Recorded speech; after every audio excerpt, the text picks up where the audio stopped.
ನಮಸ್ಕಾರ ವೀಕ್ಷಕರೇ, ಜ್ಯೋತಿಷ್ಯ ಶಾಸ್ತ್ರದ ಬಗ್ಗೆ ಆಸಕ್ತಿ ಹೊಂದಿರುವವರಿಗೆ ಒಂದು ಸುವರ್ಣಾವಕಾಶ ಲಭ್ಯವಾಗಿದೆ.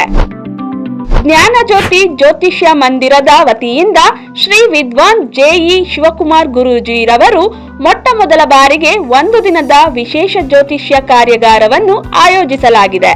ಈ ಕಾರ್ಯಾಗಾರವು 2026 ಜೂನ್ 13 ಶನಿವಾರದಂದು ನಡೆಯಲಿದ್ದು, ಬೆಳಿಗ್ಗೆ 9:30 ಗಂಟೆಯಿಂದ ಸಂಜೆ 5 ಗಂಟೆಯವರೆಗೆ ನಡೆಯಲಿದೆ. ಕಾರ್ಯಕ್ರಮದ ಸ್ಥಳ ಮೈಸೂರು ನಗರದ ಮೂಡ ಕಚೇರಿ ಎದುರಿನ ರೋಟರಿ ಸಭಾಂಗಣವಾಗಿದೆ. ಜ್ಯೋತಿಷ್ಯದ ಮೂಲಭೂತ ತತ್ವಗಳು, ಗ್ರಹಗಳ ಪ್ರಭಾವ, ಜಾತಕ ವಿಶ್ಲೇಷಣೆ ಹಾಗೂ ಜ್ಯೋತಿಷ್ಯ ಶಾಸ್ತ್ರದ ವಿವಿಧ ಅಂಶಗಳ ಕುರಿತು ಈ ಕಾರ್ಯಾಗಾರದಲ್ಲಿ ಮಾಹಿತಿ ನೀಡಲಾಗುತ್ತದೆ. ಜ್ಯೋತಿಷ್ಯ ಕಲಿಯಲು ಆಸಕ್ತಿ ಇರುವ ಎಲ್ಲರಿಗೂ ಈ ಕಾರ್ಯಾಗಾರಕ್ಕೆ ಸ್ವಾಗತ ಹಾಗೂ ಆತ್ಮೀಯ ಸುಸ್ವಾಗತ. ಹೆಚ್ಚಿನ ಮಾಹಿತಿಗಾಗಿ ಸಂಪರ್ಕಿಸಿ 7204618956.